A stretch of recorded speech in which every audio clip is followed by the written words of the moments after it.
আসনে শ্রোতাসনে বসে আছেন কত জ্ঞানী গুণী, বসে আছেন 60,000 ঋষি আর মুনি। এক এক করি শ্লোক সুখদেবে করিছে আলোচনা, যাহা হইতে ঘুচে দিবে সকল যন্ত্রণা।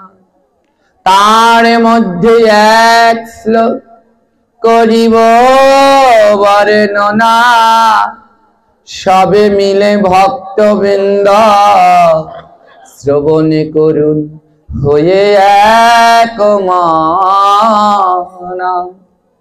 যত কণ্ঠে তুলসী নাস্তি তেনারমুরমানসা, শোনাও বিষ্ঠাসমাম অন্নম জলম চ মদিরাসমা।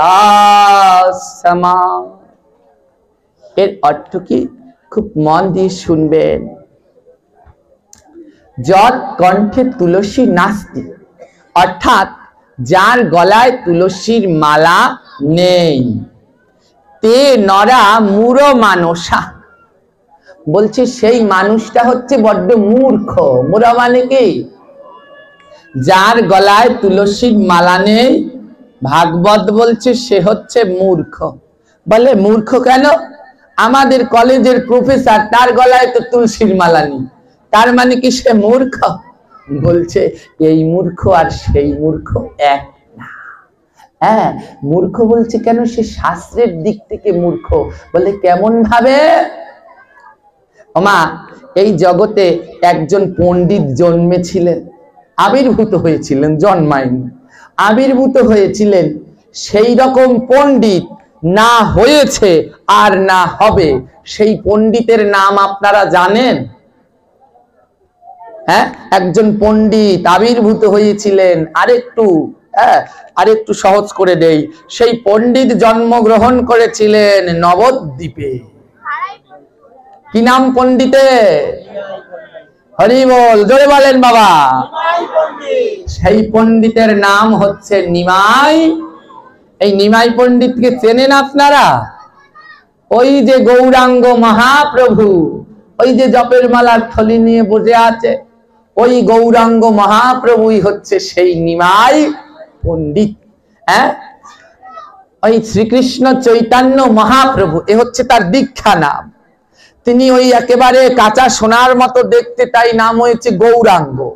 নিম গাছের তলায় বলে জন্মেছে, তাই মা ডাকতো নিমাই। হ্যাঁ, ওই যে নিমাই পণ্ডিত, তার কাছে কত দিগ্বিজয়, হ্যাঁ, বড় বড় রথীরা শাস্ত্র যুদ্ধ করতে এসে তার কাছে হেরে ফিরে চলে গেছে। এই হচ্ছে আমার নিমাই পণ্ডিত গৌরাঙ্গ মহাপ্রভু। ওমা, এই গৌরাঙ্গ মহাপ্রভু যদি না আসতো, এই রাধা কৃষ্ণ কি, এই হরে কৃষ্ণ মহামন্ত্র কি, আজ যে আমরা নাম নাম করে এত চিল্লাপাল্লা করছি, এই গৌরাঙ্গ মহাপ্রভুকেই আমরা এখনো চিনে উঠতে পারি না। হ্যাঁ, এই গৌরাঙ্গ মহাপ্রভুকেই আমরা এখনো চিনতে পারিনি। আজকে আমি অনেকগুলো আশেপাশে বাসায় বাসায় একটু ঘুরতে গেলাম, সব ঘরেই কমন একটা জিনিস, কোন ঘরেই এই পঞ্চতত্ত্বের চিত্রপট নেই। পঞ্চতত্ত্বের চিত্রপট নেই। এই পঞ্চতত্ত্বের চিত্রপট, পঞ্চতত্ত্ব চেনেন আপনারা? বলেন তো আমাকে, কোন জায়গায় পঞ্চতত্ত্ব আছে? মায়েরা একটু বলেন, চারপাশে তাকিয়ে বলেন, কোথায় আছে? ওই মন্দিরের ভিতরে। হ্যাঁ, ওই যে 5 জন দাঁড়িয়ে আছে, ওদেরকে কি বলে? জেনে বলেন। এদের নাম জানেন? মধ্যের জন এইরকম দাঁড়িয়ে আছে, তার নাম কি? হ্যাঁ, শ্রীকৃষ্ণ চৈতন্য মহাপ্রভু। ইনি কে? মহাপ্রভু। আমার এই জগতে প্রভু কয়জন জানেন? বর্তমানে সবই খালি প্রভু, কিন্তু সব প্রভু না। প্রভু হচ্ছে তিনজন, চৈতন্য মহাপ্রভু, নিত্যানন্দ প্রভু, অদ্বৈত প্রভু। এই হচ্ছে তিন প্রভু। এবারে ওই যে মধ্যখানে যিনি দাঁড়িয়ে আছেন ওনার নাম হচ্ছে চৈতন্য মহাপ্রভু, অর্থাৎ গৌরাঙ্গ। নাম কি? সংক্ষিপ্ত নাম হচ্ছে গৌরা। কি নাম? গোরা। আর সংক্ষিপ্ত এই যে আজ সন্ধ্যা আরতি গাইলো, ভালি গোরা চাঁদের আরতি কো, আজকে যে ভালি গোরা চাঁদের আরতি কো বর্ণি বাজে সংকীর্তনে সুমধুর ধ্বনি। তো এই যে গোরা, এই চৈতন্য মহাপ্রভু, এই গৌরাঙ্গ মহাপ্রভু কে ছিলেন? আগের যুগে, হ্যাঁ, গোবিন্দের গো আর রাধিকার রাম, দুয়ে মিলে কলিতে হলেন গোরা। ওই যে রাধা কৃষ্ণ, হ্যাঁ, দাপর যুগের সেই রাধা কৃষ্ণ কলিযুগে জন্মগ্রহণ করেছে, নাম হয়েছে তার গৌরাঙ্গ। আর গৌরাঙ্গের ডান পাশে যিনি দাঁড়িয়ে আছে এমন করে, তার নাম কি? নিত্যানন্দ। এই নিত্যানন্দকে এই যে একটু আগে পঞ্চতত্ত্ব গাইলো, এর ভিতরে কাটান আছে, হ্যাঁ, রোহিণী নন্দন, এই যে গাইলো না, তো বলো রাম নিত্যানন্দ, জয় জয় রোহিণী নন্দন বল রাম নিত্যানন্দ, রোহিণী নন্দন বল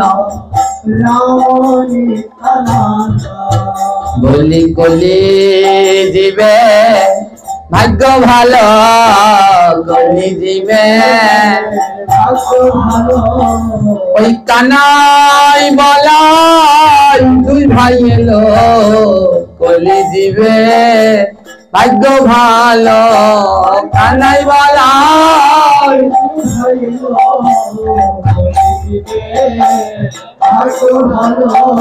আহা কানাই এসে গৌর হলো, কানাই এসে আর বলাই এসে নিতাই হলো, কানাই এসে গৌর হলো, বলাই এসে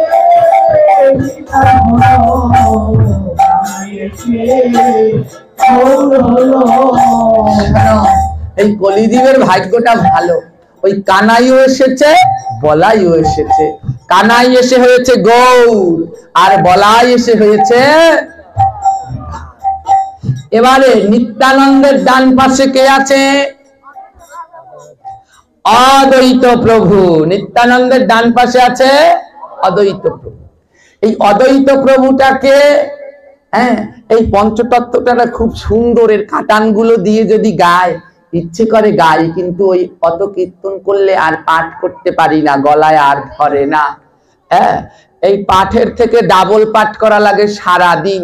এত মানুষের সাথে কথা, তারপরে মোবাইলের কথা, তিনটা পাঠ হয়ে যায় ওই দিনের ভিতরেই। তো এই অদ্বৈত প্রভু হচ্ছে দেবাদিদেব মহাদেব, মহাবিষ্ণু, ইনি হচ্ছেন এই অদ্বৈত প্রভু। তাই বলছে মহাবিষ্ণুর অবতার শ্রী অদ্বৈত চন্দ্র। একটু আগে যে গাইলো পঞ্চতত্ত্বে, এই গেল অদ্বৈত। এবার মহাপ্রভুর বাম পাশে যিনি রয়েছে তার নাম কি? গদাধর। এই গদাধরকে, এই গদাধর হচ্ছে স্বয়ং রাধা রানী। শোনেন, ওই দাপর যুগে যারা মেয়ে ছিল, কলি যুগে তারা সব ছেলে হয়ে গেছে। এই যে পঞ্চতত্ত্বটা গাইলো না, আমরা তো এই কিছু জানি না, এগুলো এখনো শেখা হয়নি। এই পঞ্চতত্ত্বটার ব্যাখ্যা দিলে 7 থেকে 8 দিন সময় লাগবে। এই যে বৃন্দাজি, ইনিও জন্মগ্রহণ করেছে কলি যুগে। এর নাম কি জানেন? মুকুন্দ কবিরাজ। খুব সুন্দর আলোচনা আছে, খণ্ডবাসী নরহরি মুরারি মুকুন্দ। এগুলো বলতে গেলে অনেক সময়। তো ওই রাধারানী তিনি হলেন গদাধর। এবার ওই গদাধরের বাম পাশে যিনি আছে তার নাম কি? জোরে বলেন। গদাধরের বাম পাশে যে আছে, দেখেছেন কি সর্বনাশের মাথায় বাড়ি? এই পঞ্চতত্ত্বের কথাই আমরা এখনো বলতে পারছি না, তাহলে নাম শিখাইলো এই 5 জন, তাদেরকেই যদি না চিনি তাহলে কিসের নাম করি বলেন তো? ওই পাশের জনের নাম কি? একদল বলছে শ্রীবাস, একদল বলছে শ্রীনিবাস। কোনটা হবে, শ্রীবাস না শ্রীনিবাস? শ্রীনিবাস না, ওটা হবে শ্রীবাস। কি হবে? শ্রীবাস আলাদা, শ্রীনিবাস। মহাপ্রভু দ্বিতীয়বার আবার অবতীর্ণ হয়েছিল। মহাপ্রভু যে দ্বিতীয়বার আবার এই পৃথিবীতে অবতীর্ণ হয়েছিল সেই রূপের নাম হচ্ছে শ্রীনিবাস। নিত্যানন্দ প্রভু আবার এসেছিল, সেই রূপের নাম হচ্ছে নরোত্তম ঠাকুর মহাশয়। গদাধর আবার এসেছিল, তার নাম রামচন্দ্র কবিরাজ। হ্যাঁ, অদ্বৈত প্রভু আবার এসেছিল, তার নাম শ্যামানন্দ। এখনো আমাদের এইগুলো জানা। এই যে শ্রীবাস ঠাকুর, ইনিকে জানেন? ওই যে বীণা বাজায় নারদ ঋষি, এই নারদ ঋষি কলিযুগে জন্মগ্রহণ করেছে, নাম হয়েছে তার, জোরে বলেন, শ্রীবাস। এই 5 জনকে বলা হয় পঞ্চতত্ত্ব। দুঃখের বিষয় এখনো আমরা এই পঞ্চতত্ত্বকে চিনি। এইখানেও আপনারা চেনেন না মা। তো এই নিতাই গৌরকে যদি না চেনেন তাহলে এই নাম কীর্তন করে কোনো কাজই হবে। শাস্ত্রে কি বলছে জানেন? যদি গৌর না আইতো কেমনে হইতো, কেমনে ধরিতাম যে। যদি গৌর না আইতো কেমনে হইতো, কেমনে ধরিতাম যে। হে রাধার মহিমা প্রেম রস সীমা, রাধার মহিমা প্রেম রস সীমা। জগতে জানা তোকে, জগতে জানা তোকে। যদি গৌর না আইতো কেমনে হইতো, কেমনে ধরিতাম যে। যদি গৌর না আইতো কেমনে হইতো,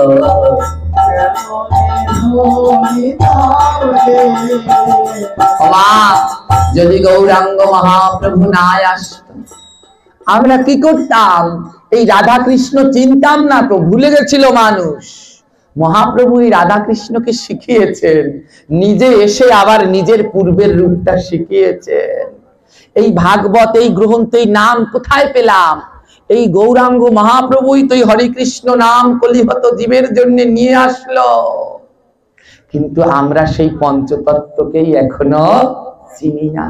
জানেন, আমি অত্যন্ত খুব গ্রাম, যেই যেই এলাকাগুলোতে হ্যাঁ অন্যান্য পাঠকরা যায় না, আমি সেই সব গ্রাম গ্রাম এলাকাগুলোতে পাঠ করতে যাই। কেন?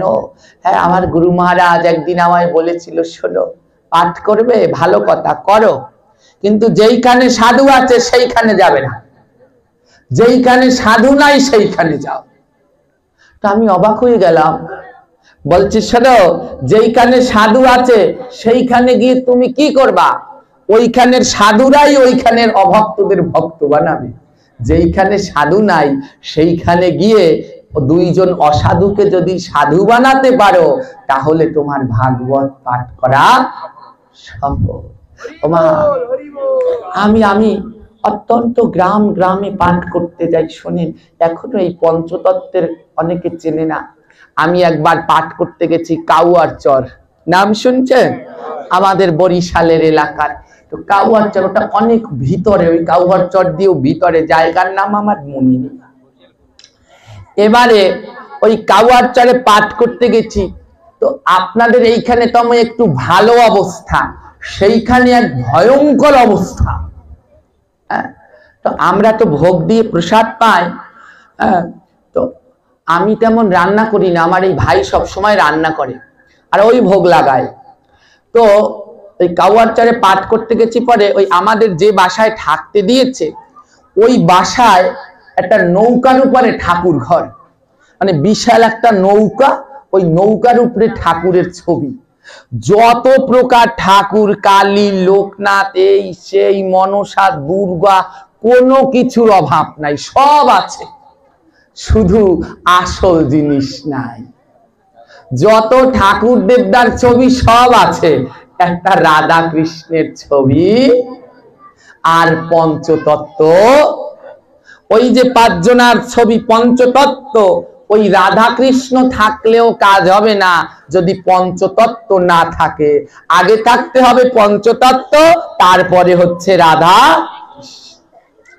তো সব আছে, শুধু রাধা কৃষ্ণও নাই, পঞ্চতত্ত্বও নাই। এবারে আমার ভাই গেছে, এই ভাই গেছে ভোগ লাগাইতে, এবার গিয়ে দেখে রাধা কৃষ্ণও নাই, পঞ্চতত্ত্বও নাই, তো ভোগ দেবে কাকে? দিতে হবে তো ওদেরকে, এবার ওরাই তো নেই। এবারে আমার ভাই গিয়ে বলছে, দাদা ভোগ দেবো কারে? ও ঠাকুর ঘরে তো পঞ্চতত্ত্বও নাই, রাধা কৃষ্ণও নাই, ভোগ দেবো কারে? এবার ওই ঘরে যে মাতাজি আছে তাকে ডেকে জিজ্ঞেস করছি, ও মা, আপনাকে ঘরে পঞ্চতত্ত্বের কোনো ছবি নাই? এবারে ওনার ভাষায় বলি, উনি কেমন বলেছিল, একেবারে বরিশাল তো, ওই দিকটা খাস বরিশাল। হ্যাঁ, এবারে আমি বলছি, ওমা আপনাদের ঘরে কি পঞ্চতত্ত্বের কোনো ছবি নাই? এবারে সেই মাতাজি বলছে, হেই আবার কি? হ্যাঁ, তো আমার ভাই বলছে, আরে আপনি পঞ্চতত্ত্ব চেনেন না? ওই যে পাঁচজন থাকে একটা ছবির ভিতরে। এখন ওই মাতাজি বলতেছে, ও এইবার বুঝছি, এক ছবির ভিতরে ওই যে পাঁচ গো বেডা আতুসকাইয়ে দাঁড়াইয়ে রয়েছে, তুমি কি হ্যাগো কথা কও বাবা? তো সে এইবার বুঝেছে, এক ছবির ভিতরে পাঁচ গো বেডা আতুসকাইয়া দাঁড়াইয়ে রয়েছে। হ্যাঁ, তো আপনারা হাসছেন, শুনুন। এরপরে আমার ভাই বলছে, হ্যাঁ আমি হ্যাগো কথাই বলছি, আছে। এবারে বলছি, হনো মগো এইখানে ইস্কনের আইসেলে আইয়া মোর পোলারে ওই ছবি দিয়ে গেছে, মোরা অর্ধেক ওর মুখি বালিশের তলে থুয়ে দিছি। ও ভগবান, এই কথা যেই শুনেছি আমি গিয়ে না সত্যিই বালিশ জাগিয়েছি, দেখে কি বালিশের তলে ওই পঞ্চতত্ত্বের ছবি। আপনারা অনেকে হাসছেন, এটা হাসার কথা নয়, এটা দুঃখের কথা। এই কলিযুগে জন্মগ্রহণ করে এখনো গৌরনিতাইকে চেনে না, এর থেকে দুঃখের আর কিছু আছে? আমার তো মনে হয় আর নাই। আর এই গৌরের কথা তোমরা শিখাচ্ছ না, এই গৌরনিতাইকে চেনাচ্ছ না, হ্যাঁ, শুধু লাফালাফি করছো। আগে তো এই নিতাই গৌরকে চেনো, নইলে এই নাম তো আনলো ওনরা। আজ এই যে কয়টা গৃহে আমি গেলাম, প্রায় সব গৃহেই একটা পঞ্চতত্ত্বের ছবি নাই।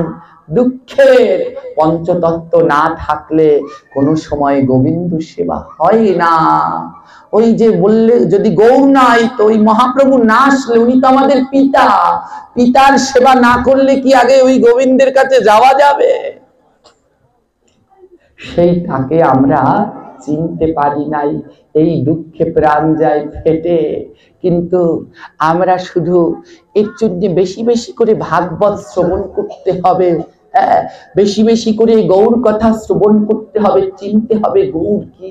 জানেন, মানুষ পাগল, এই ভাগবতে আসতে চায় না।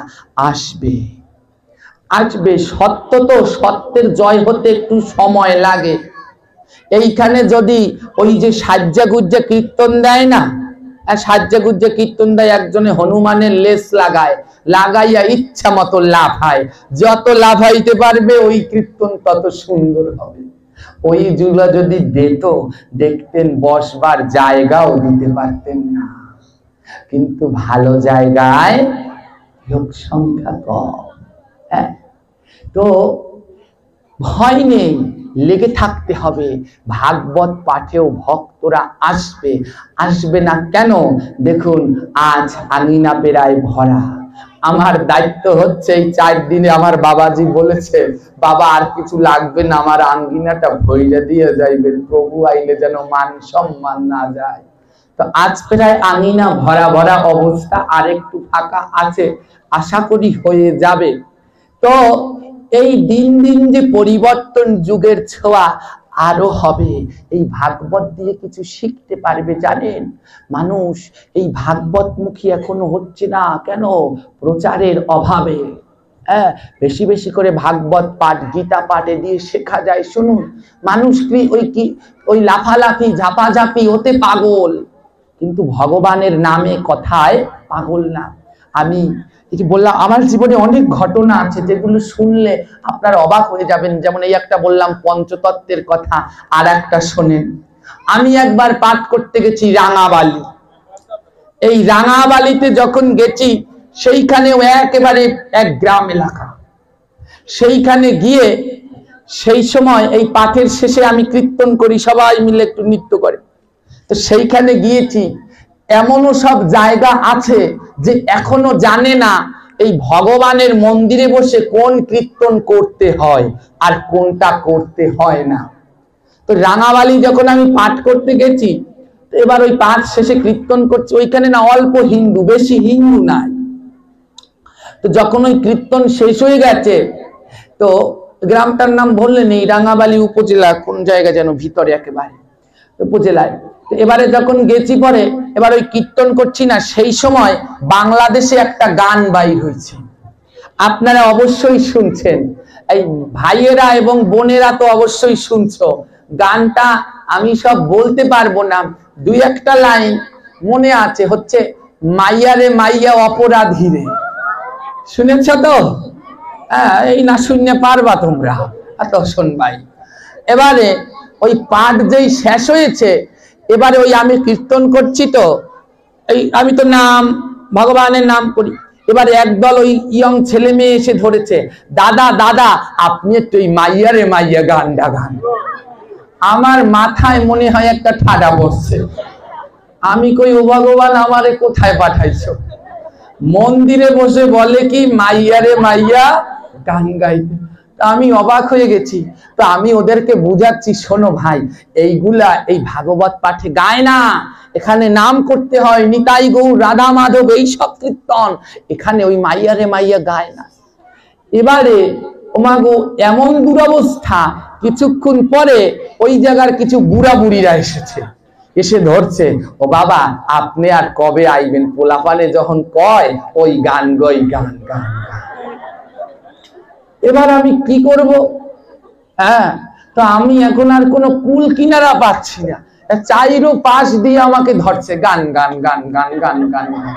হ্যাঁ, এবার আমি কি করব? আমার তো এখন আর মাথায় কিছু ঢুকছে না যে ওই মাইয়ারে মাইয়া গান গাইতে কয়, এরা কোন যুগে চিন্তা করেছে যে এখনো বোঝে না ভগবানের মন্দিরে কোন কীর্তন করতে হবে আর কোনটা করতে হবে। তাহলে আমরা কোথায় আছি? এবারে আমায় একেবারে সবাই মৌমাছির মতো ঘিরে ধরেছে। আর কি করব? ভক্ত হয়েছে সেইখানে অল্প, বেশি না, কিন্তু অল্প ভক্ত, একেবারে 1-150 মানুষ হবে, গুনা গুনা মানুষ। হিন্দুই নাই ওই এলাকাগুলোতে, সনাতন ধর্মের লোকই নাই, অল্প। এবারে সবাই মিলে ধরেছে। 2-1 যদি আমার পক্ষে থাকতে তাহলেও বুঝাতে পারতাম। একেবারে গুড়া গুড়া সবাই মিল্লা কইতে আছে। গুড়ারা কয় মাইয়ারে মাইয়া গান গান, আর বুড়ারা কয় ও বাবা ওই পোলাপানে জন কইছে ওই যে গান গান। এখন আমি কি করব? আমি তো ওই সেরাতদের গান জানি না, হ্যাঁ, কিন্তু ওটার সুর মনে আছে। সুর ওই যে যখন গাড়িতে যাইতাম, ওই বিভিন্ন গাড়িতে যাওয়ার সময় গান বাজতো, তো ওই সুরটা মনে আছে। তো এবারে আর আমি কি করব? তো আমার একটা গুণ আছে, জানি না এটাকে আমি গুণ বলে মনে করি। আমাকে যদি কোনো একটা বিষয় দেয়া হয়, যে কোনো বিষয়, তা দিয়ে যদি গান কিংবা কবিতা লিখতে বলে, আমি সঙ্গে সঙ্গে সেই বিষয়ের উপরে গানও লিখতে পারি, সুরও করতে পারি, কবিতাও লিখতে পারি, ছন্দে ছন্দে। আমি 2 ঘন্টা কথা বলবো, তাও কেউ কোনোটাই আমি করতে পারবে না, ছন্দ কাটবে না। এই আমার একটা বিশেষ, আমার মনে হয় যেন এটা আমার একটা গুণ। তো এবারে ওই যখন ওই মাইয়ারে মাইয়া গান গাইতে বলছি, এবার আমি কি করি? গাইতে তো হবে। তো আমিও কি করলাম? ওই সুরটাকে নিয়ে শুরু করলাম গান, কথাগুলো দিলাম ঘুরিয়ে, সুরটাকে রাখলাম ঠিক, কি গাইলাম শুনবেন তো শোনেন। তো গাইলাম কি জানেন? একটা সময় কৃষ্ণ তোরে ভালোবাসিতাম, গোলক ধামের পথে পথে ঘুইরা বেড়াইতাম। একটা সময় কৃষ্ণ তোরে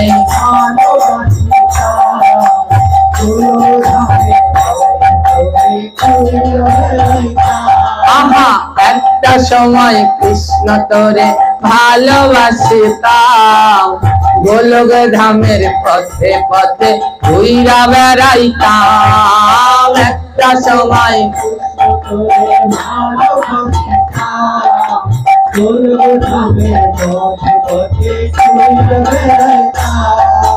কোন পাপের ফলে আমি হেথায় আসিলাম, কোন পাপের ফলে আমি হেথায় আসিলাম, তোমারে আমি প্রভু ভুলে যে গেলাম, তোমারে আমি প্রভু ভুলে যে গেলাম। ও কৃষ্ণ, ও কৃষ্ণ তুই ক্ষমা কইরা দে, তোর চরণে আবার আমায় ফিরাইয়া নে। ও কৃষ্ণ, ও কৃষ্ণ তুই ক্ষমা কইরা দে, তোর চরণে আবার আমায় ফিরাইয়া নে। ও কৃষ্ণ, ও কৃষ্ণ তুই ক্ষমা কইরা দে, তোর চরণে আবার আমায় ফিরাইয়া নে। ও কৃষ্ণ, ও কৃষ্ণ তুই ক্ষমা কইরা দে, তোর চরণে আবার আমায় ফিরাইয়া নে। একটা সময় কৃষ্ণ তোরে ভালোবাসিতাম, গোলক ধামের পথে পথে ঘুইরা বেড়াইতাম। একটা সময় কৃষ্ণ তোরে ভালোবাসিতাম, গোলক ধামের পথে পথে ঘুইরা বেড়াইতাম। ও কৃষ্ণ, ও কৃষ্ণ তুই ক্ষমা কইরা দে, তোর চরণে আবার আমায় ফিরাইয়া নে। ও কৃষ্ণ, ও কৃষ্ণ তুই ক্ষমা কইরা দে, তোর চরণে আবার আমায় ফিরাইয়া নে। একটা সময় তোর জন্য রান্না করিতাম, রান্না করিয়াই আমি ভোগ লাগাইতাম। একটা সময় তোর জন্য রান্না করিতাম, রান্না করে আমি ভোগ লাগাইতাম। ভোগের প্রসাদ পেয়ে জীবন কাটাইতাম,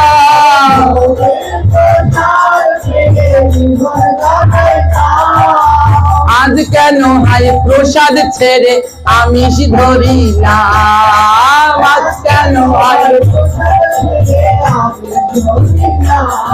ও কৃষ্ণ, ও কৃষ্ণ তুই ক্ষমা কইরা দে, তোর চরণে আমার আমায় ফিরাইয়া নে।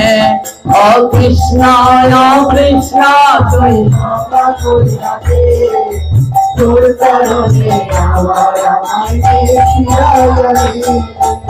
একটা সময় তোর জন্য ফুল তুলিতাম, সেই ফুল দিয়া আমি মালা গাঁথিতাম। একটা সময় তোর জন্য ফুল তুলিতাম, সেই ফুল দিয়া আমি মালা গাঁথিতাম। আজ কেন হয় সব ছেড়ে নেশায় মজিলাম, আজ কেন হয় সব ছেড়ে নেশায় মজিলাম। সব কিছু ভুলে আমি পড়িয়া রইলাম, সব কিছু ভুলে আমি পড়িয়া রইলাম। ও কৃষ্ণ, ও কৃষ্ণ তুই ক্ষমা কইরা দে, তোর চরণে আবার আমায় ফিরাইয়া নে। ও কৃষ্ণ, ও কৃষ্ণ তুই ক্ষমা কইরা দে, তোর চরণে আবার আমায় ফিরাইয়া নে। একটা সময় তোর জন্য জপ করিতাম, 16 মালা জপ করিয়া দিন কাটাইতাম।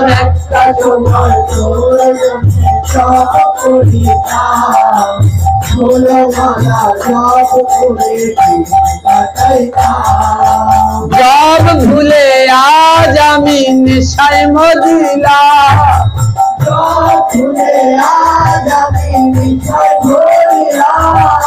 মোবাইল নিয়ে সারা দিন চ্যাটিং করিলাম মোবাইল নিয়ে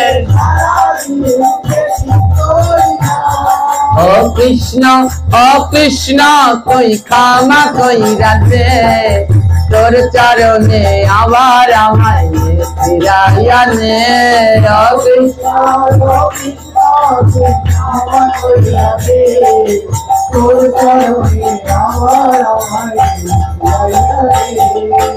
একটা সময় আমি সাধু সঙ্গে যাইতাম বৈষ্ণবের ধুলায় আমি অঙ্গে মাখিতাম একটা সময় বৈষ্ণবের চরণে ধুলা একটা সময় রোজ আমি সাধু সঙ্গে যেতাম বৈষ্ণবের চরণে ধুলা অঙ্গে মাখিতাম একটা সময় রোজ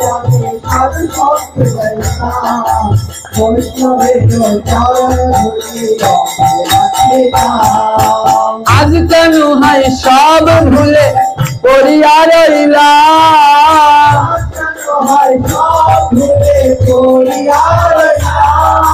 সাধু গুরুর চরণ না ধরিলাম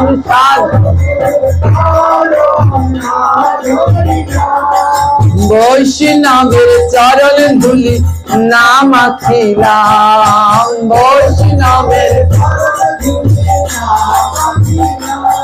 ও কৃষ্ণ তুই ক্ষমা কইরা দে তোর চরণে আবার আমায় ফিরাইয়া নে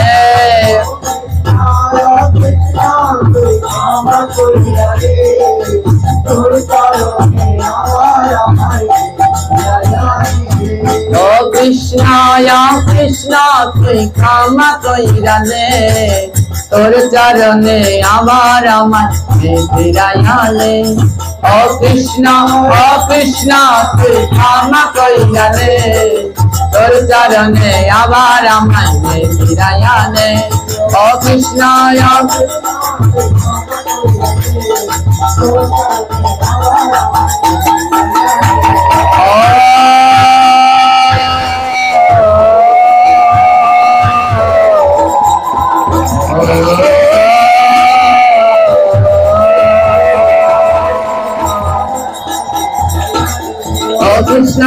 কৃষ্ণ তুই ক্ষমা কইরা দে তোর চরণে আবার আমায় ফিরাইয়া নে ও কৃষ্ণ তুই ক্ষমা কইরা দে তোর চরণে আবার আমায় ফিরাইয়া নে। যখন আমি এরকম ভাবে গাইলাম সব দাঁড়িয়ে রয়েছে সবাই বুঝতে পেরেছে ওই মাইয়ারে মাইয়া গান আদৌ গেতে তাইতে নাই ভগবানের মন্দিরে ভগবানের কথা কইতে হয় আমি সবাইকে বুঝাইলাম দেখো আমরা ছিলাম ভগবানের সেই গোলক বৃন্দাবনে কোন পাপের ফলে আমরা এসে এই মায়ায় মজেছি তোমরা কেন বুঝছো না যে গোবিন্দ ছাড়াই আমাদের আর কোনো গতি নাই তাই চলো আমরা সবাই মিলে কৃষ্ণের কাছে ক্ষমা চাই দেখলাম সবাই মাটিতে পড়ে গড়াগড়ি দিয়ে কাঁদছে তখন আমার আনন্দ হচ্ছে আবার বুকটাও ফেটে যাচ্ছে সবার ওই রকম যা দেখে আর তারা যে বুঝতে পেরেছে যে কৃষ্ণর কাছে আমাদের বারবার ক্ষমা চাইতে হবে কারণ তিনি করুণার সিন্ধু তিনি যে দিনের বন্ধু তিনি ছাড়াই আমাদের আর কোনো গতি ওমা আমরা যেখানটায় ছিলাম বলেছিলাম যৎকণ্ঠে তুলসী নাস্তিস্তে নরামুর মানুষা বলে যার গলায় তুলসীর মালা নেই সেই মানুষ বড় মূর্খ। মূর্খ কেন? কারণ জগতের সব থেকে বড় পণ্ডিত ওই চৈতন্য মহাপ্রভু, সে পড়ল তুলসীর মালা, আর তুমি মানব জন্ম পেয়ে পড়লে না? তুমি কি আমার মহাপ্রভুর থেকেও পণ্ডিত? তাই ভাগবত বলছে তে নরা মুরো মানুষা। আর কি বলছে জানো? সুনিচা বিষ্ঠা সমম অন্ন, যার কণ্ঠে তুলসীর মালা নাই তার হাতে অন্ন খেলে বিষ্ঠা খাওয়া হয়। বিষ্ঠা মানে বোঝেন? বিষ্ঠা মানে কি? বর্জ্য, একেবারে সোজা বাংলা ভাষায় পায়খানা। যার গলায় তুলসীর মালা নাই তার হাতে অন্ন গ্রহণ করলে বিষ্ঠা খাওয়া হয়। জলঞ্চ মদিরার সম। মদিরা মানে কি? জোরে বলুন। মদ। যার গলায় তুলসীর মালা নেই তার হাতে জল খেলে মদ খাওয়া হয়ে যায়। হ্যাঁ, মদ খাওয়া হয়ে যায়। আমরা ছোট ছোট বাচ্চাদেরকে গুরুদেবের কাছে নিয়ে যাই, গুরুদেব ওর কান শুদ্ধ করে দিন। কেন? ওর কান না শুদ্ধ করলে ও যে ঠাকুরের জন্য জল আনতে পারবে না। আহা মাতাজি, জল তো আনবে হাত দিয়ে, কান দিয়ে কি জল আনবে? তাহলে কান শুদ্ধ করতে নাই কেন বলুন তো? জল তো আনবে হাত দিয়ে, কান দিয়ে তো আনবে না। গুরু আসলে পরেই নিয়ে যায়, কান শুদ্ধ করে দিন। কান দিয়ে তো জল আনবে না। আমি তাদেরকে বলি কি, শোনো, তোমরা তোমাদের সন্তানের গলায় তুলসীর মালা পরো, হাত কান সমস্ত দেহটাই ওই তুলসীর মালার গুণে শুদ্ধ হয়ে যায়।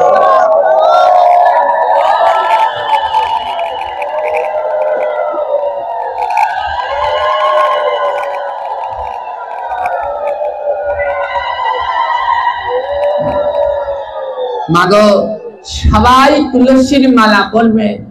আপনাদের এলাকায় যতটা ভক্ত আছে তার 3 ভাগের 2 ভাগের গলায় তুলসীর মালা। কত সোনার মালা পরেছেন, পুতির মালা পরেছেন, এই সেই কত মালা পরেছেন। মরলে পর কিন্তু ওইগুলো সব খুলে রেখে দেবে। ওই পরীক্ষিত বালা গানের ভিতরে গেয়েছে না, মরলে পরে কি কি দেবে? 1 মুঠো তিল, গোটা কয়েক কড়ি, 2 চোখে তুলসীর পাতা, সঙ্গে মাটির হাড়ি। শোনেন, আদৌ এর একটাও নিতে পারবেন না। ওই 2 চোখে তুলসী পাতা দেবে ঠিকই, কিন্তু যখন শ্মশানে উঠাবে তুলসী পাতা পোড়ায় না। তুলসী কাঠ পোড়ানো যায়, তুলসী পাতা পোড়ানো। ওই শ্মশানে উঠালে তুলসী পাতা দুটো খুলে ওই জলে দিয়ে দেবে। নিতে পারলেন তুলসী পাতা? 1 মুঠো তিল। তিল দিয়ে কি করবে? ওই যে শ্মশানে পিণ্ড দেবে, তিল চাল কলা দিয়ে। ওমা, ওই পিণ্ড নিতে পারবেন না, ওই চিতার পাশেই পড়ে থাকবে। জোরে বলেন। নেওয়া গেল তিল, নেওয়া গেল, তো সঙ্গে দেবে 1 মুঠো তিল, নিতে পারলেন না। আর কি? গোটা কয়েক কড়ি, ওই যে কড়ি দেবে ওর উপরে, ওই কড়ি নিতে পারবেন? 2-1টা সঙ্গে করে পড়ে থাকবে ওই শ্মশানের পাশেই। তিল গেল, কলি গেল, চাল গেল, কলা গেল, আর তুলসী পাতা নিতে পারবেন? ওটাও উঠিয়ে কিসে দেবে? জলে। এবার আর একটা মাটির হাড়ি, ওই মল্লে পর পুড়িয়ে একটা মাটির হাড়ি ভাঙে না? ভাঙে? তো ওই মাটির হাড়িটা নিতে পারবেন? ও তো ওইখানে পড়ে থাকবে ওই চিতার পাশে। তাহলে ভেঙে দেয়, পড়ে রইল। তাহলে একটাও নিতে পারলাম না। নিতে পারবেন কি? 3টা জিনিস। কয়টা জিনিস নিতে পারবেন? কি কি জানেন? 1 নম্বরে তিলক। কি নিতে পারবেন? মা মল্লে পর কি দিয়ে সাজাবে? ছোনো পাউডার, আলতা, লিপস্টিক কিচ্ছু দেবে না। এই তিলক দিয়ে সুন্দর করে সাজিয়ে দিবে। ওই সমাধিতে চিতায় যখন ওঠাবে, তিলক কি মুছে দেবে? ওইটা সঙ্গে নিতে পারবেন 1 নাম্বার। 2 নম্বরে তুলসীর মালা। আমাদের শাস্ত্রে বলা আছে তুলসীর মালা ছাড়া জীবনের কোনো শুভ কাজ হবে না। অনেকে তুলসীর মালাকে মানে না। কেন মানবে না? তুলসীর মালা ছাড়া জীবনের কিচ্ছু হবে না। যেই দিন ওই প্রথম জীবনের শুভ কাজ, অন্নপ্রাশন, মুখে প্রসাদ, ওমা সেই দিন কি মালা তাগা লাগে না? লাগে না? প্রথম দিন মালা তাগা। ওই দিনও যদি না পড়েন, যেই দিন আপনারা বিয়া করবেন, ওই বিয়ার দিন কি পড়া লাগবে না? লাগবে না? মালা না পরে যাবে কোথায়? মালা না পরলে সনাতন ধর্মের কোনো শুভ কাজ হয়। বাবা মার শ্রাদ্ধ, গলায় মালা না থাকলে অবশ্যই মালা পরে তারপরে শ্রাদ্ধের কাজ করতে হবে। মালা ছাড়া দান, হোম, যজ্ঞ, জপ, তপ সব বৃথা হয়ে যায়। তাই যে নিতে পারবেন তিনটা জিনিস, তার 2 নাম্বারটা হচ্ছে তুলসীর মালা, আর 3 নাম্বার যেটা নিতে পারবেন তার নাম সুকৃতি। সুকৃতি, সুকৃতি কি? এই যে ভাগবত শ্রবণ করছেন, এই যে কষ্ট করে আপনারা হেঁটে এসেছেন দূর দূরান্ত থেকে, আজ যত দূর থেকে আপনারা হেঁটে হেঁটে এইখানে এসেছেন, কেন এসেছেন? আমরা একটু ওই সাধুর পাশে গিয়ে বসবো, বসে ওই ভক্তের একটু চরণ ধুলায় অঙ্গে মাগবো। এই ধুলা ছাড়া যে আর কোনো পথ নাই, একটু ভক্তের অঙ্গ পরশ করবো যেন আমার হৃদয়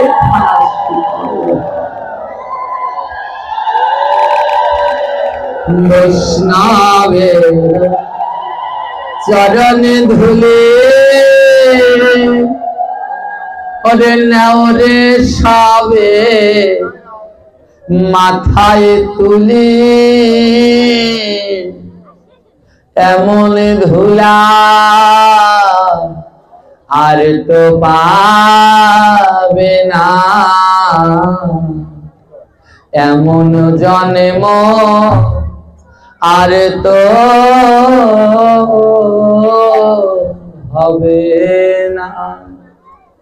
এই না ধুলা মাখলে পরে যায় দেহের সব জ্বালা, এই না ধুলা মেখেছিল বৃন্দাবনের শ্যাম কালা।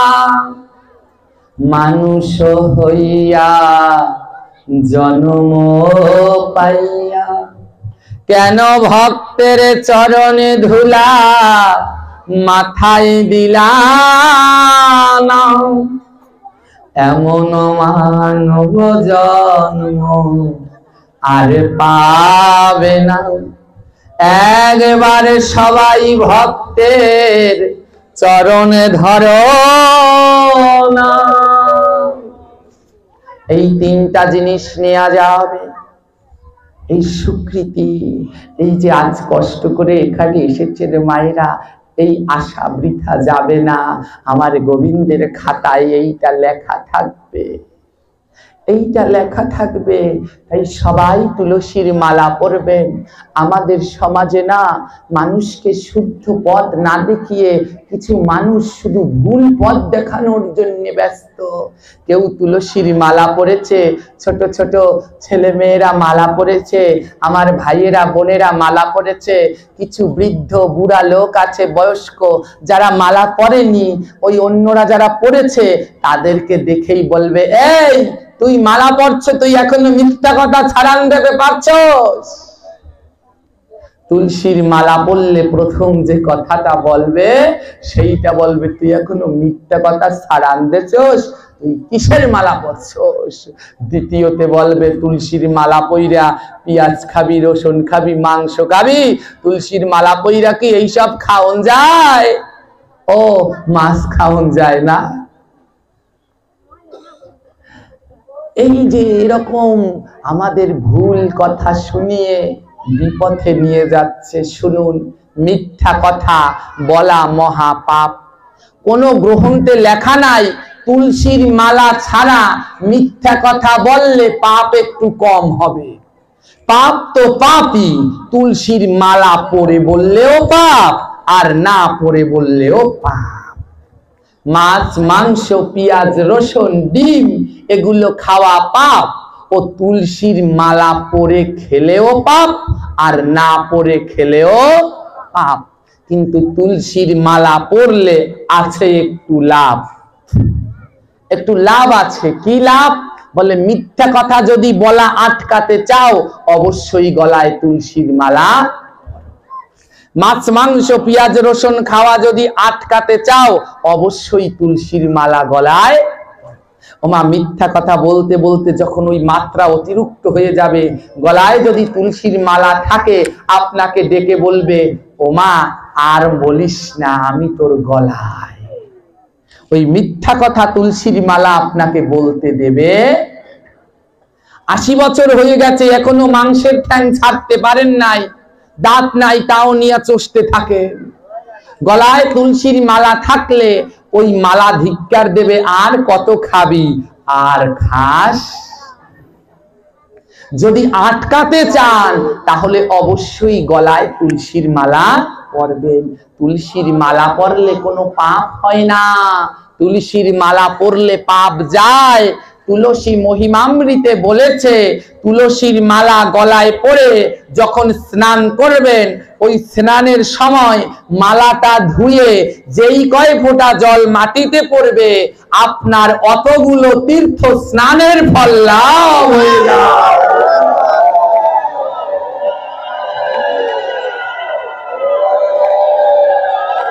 তাই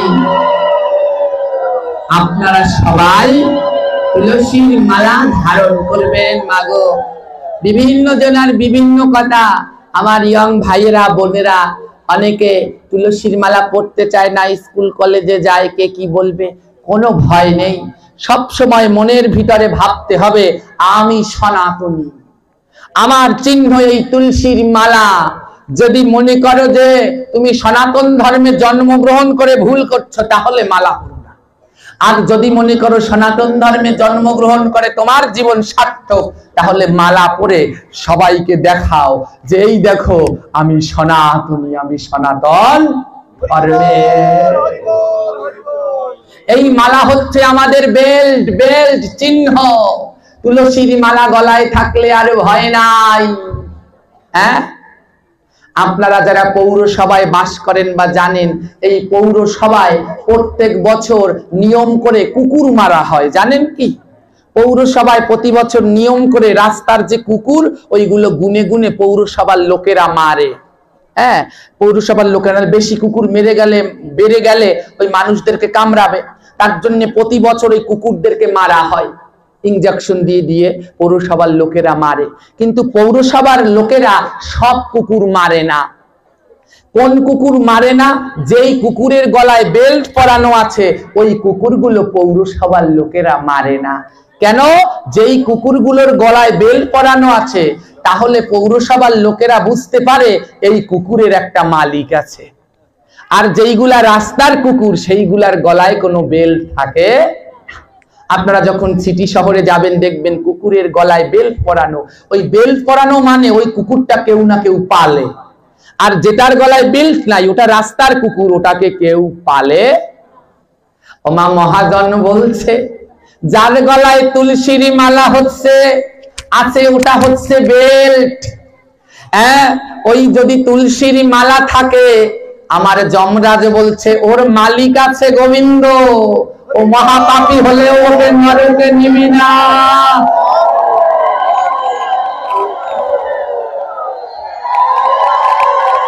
আমার যার গলায় তুলসীর মালা, ওই যম বলে তাকে দিবি না আর একটুও জ্বালা। ওর গলায় আছে দেখ আমার গোবিন্দের প্রিয় তুলসীর মালা। হ্যাঁ, গোবিন্দের প্রিয় তুলসীর মালা। তাই ওকে জ্বালা দিবি না, ওর গলায় বেল্ট আছে মানে ওর মালিক আছে, ওর মালিক কৃষ্ণ। আর যার গলায় মালা নাই, তার কোনো মালিক নাই। আমার যম বলে তাহলে ওইগুলাকে ধরে ধরে নরকে নিয়ে আয়। তাই সবাই তুলসীর মালা পরবেন। তুলসীর মালা ছাড়া আমাদের আর কোনো গতি নাই, সবাই পরবেন। অনেকে বলে কি, বাবা আমার গুরুদেব তো মালা পরে নাই, আমি কি পড়তে পারি? হ্যাঁ, শোনেন, গুরুকে যদি ভগবান বলে মানেন, অনেক গুরুতেই মালা পরে নাই, তাতে কি? হয়তো আপনি আপনার গুরুকে ভগবান বলে মানেন, আমাদের কৃষ্ণ তো তুলসীর মালা পরেনি, তাই বলে কি আমরা তুলসীর মালা পরিনি? সবাই মালা পরি। যে যেই মতের হন, যেই পথের হন, সবাই তুলসীর মালা পরবেন। সাথে যার যে মতের মালা আছে সেই মালাও পড়ুন, কোনো অসুবিধা নাই, কিন্তু সঙ্গে তুলসীর মালাটা রাখুন, নইলে যে গোবিন্দ সেবা হবে। তুলসীর মালা গলায় না থাকলে পরে গোবিন্দকে জল দিলে দেওয়া হবে মদ, ফল দিলে দেওয়া হবে বিষ্ঠা। তাই অবশ্যই সবাই তুলসীর মালা পড়ুন। তাই মহাজন বলছেন তুলসীর মালা ছাড়া নাই রে ভাই গতি, তুলসীর মালা ছাড়া নাই রে ভাই গতি, তুলসীর মালা ছাড়া নাই রে ভাই গতি,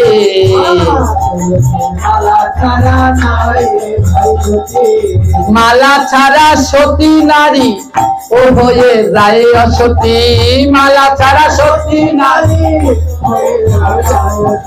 তুলসীর মালা ছাড়া নাই রে ভাই গতি, তুলসীর মালা ছাড়া নাই রে ভাই গতি। সবাই মিলে ধারণ করো তুলসীর হার, সবাই মিলে ধারণ করো তুলসীর হার, অন্তিমেতে হয়ে যাবে ভব নদী পার, অন্তিমেতে হয়ে যাবে ভব নদী পার। তোমরা সবাই মিলে করো রে ভাই তুলসীর হার,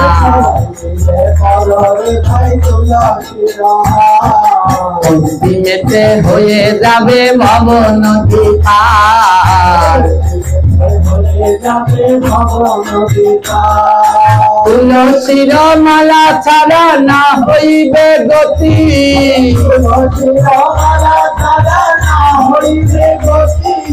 না পড়িলে কৃষ্ণ পদে হবে না কমতি, না পড়িলে কৃষ্ণ পদে হবে না কমতি।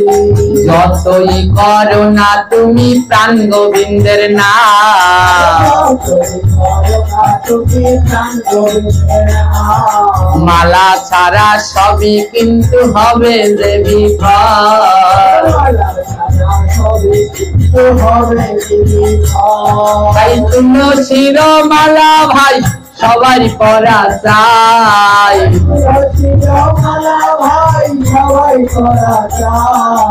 এই মালা পড়েছিল গৌরার নিতাই,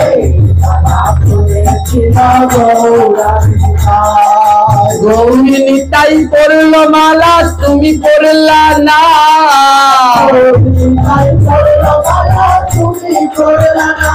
আমার গৌরী নিতাই পড়লো মালা তুমি পড়লা না,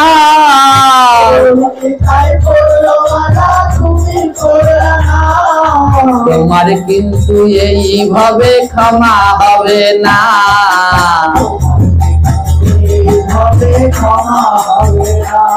তাই চরণে হাত দিয়াই আমি আজকে বলে যাই,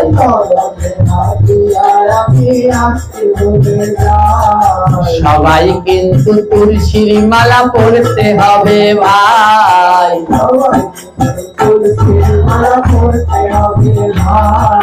চরণে হাত দিয়ে আমি সবাই বলতে চাই,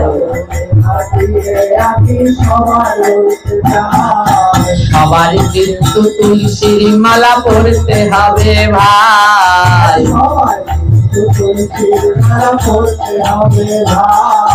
তুলসীর মালা যে পড়িবে সেই পার হবে, তুলসীর মালা যে পড়িবে সেই পার হবে, অন্তিমেতে প্রাণ গৌরাঙ্গ জড়াইয়া ধরিবে,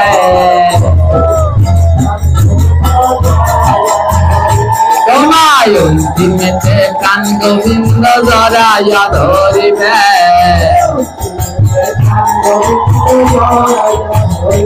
এবারে গোবিন্দের নামে সবে বলো রে ভাই জয়,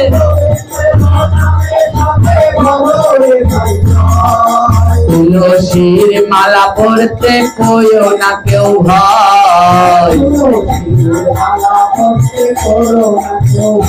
তোমরা তুলসীর মালা পড়তে করো না কেউ ভয়, এবার প্রাণ গোবিন্দের নামে সবাই দাও রে ভাই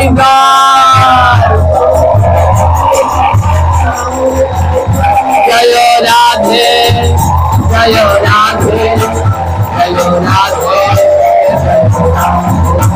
জয় রাধে জয় রাধে।